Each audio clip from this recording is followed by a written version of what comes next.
In today's episode, I want to share something deeply personal and deeply urgent.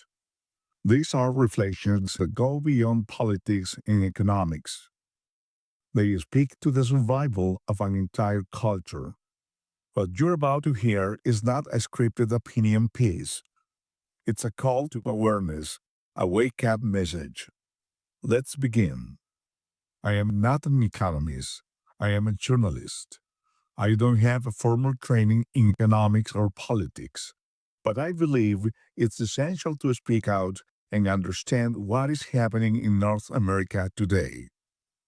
Above all, preserving Western values must remain our central mission. These values, rooted in personal freedom, cultural identity, civil liberties, and religious tradition, are under siege. There is a coordinated attempt coming from multiple fronts to erode the very foundations of Western civilization. And the United States, as its historical pillar, is the primary target. The tools being used in this campaign are not only ideological, they're financial, criminal, cultural, and psychological. Subversion, disinformation, drug infiltration, and systematic fiscal instability are part of a broader effort to weaken the country from within.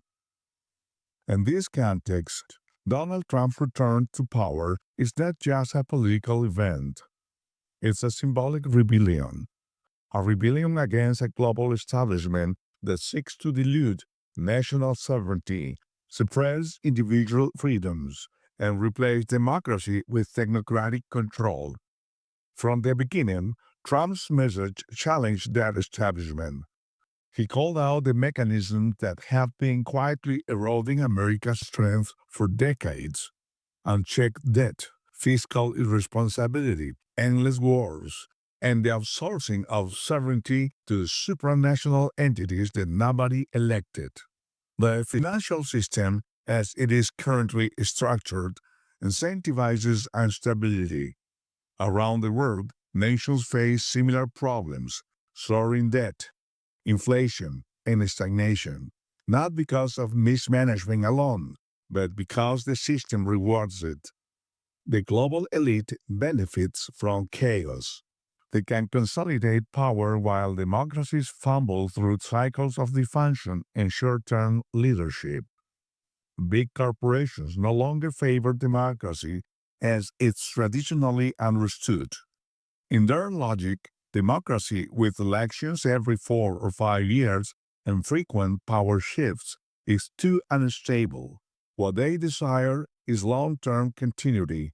They want governments that can guarantee decades long plans, regulatory certainty, and predictability.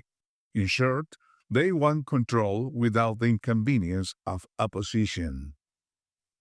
This explains the global push to rethink democracy, to replace it with democratic management, guided by unelected experts and powerful institutions. That vision is incompatible with the American spirit. Donald Trump disrupted that vision. He refused to obey it, and for that, he is being relentlessly attacked by media, political opponents, even members of his own party. But this is precisely why his leadership matters today. He represents a counterforce for the homogenizing wave of globalism.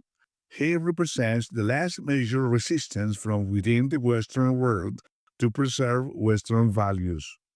The challenge, however, is that America's current legislative system is not prepared to act with the urgency that the moment demands. It's slow, fragmented, and often paralyzed.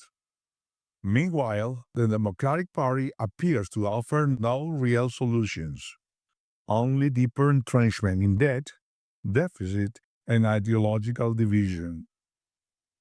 With over $34 trillion in national debt, the United States has reached a point where its economic future is genuinely in danger. The time for gradualism is over. We need bold leadership, structural reforms, and the political courage to say no to the system that has led us here.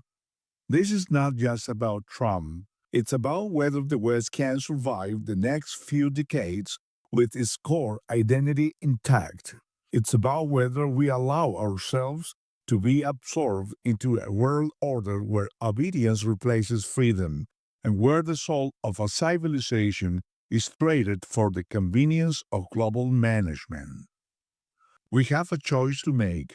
Either we defend what made the West great, or we watch it dissolve in silence. The future of Western civilization is at risk.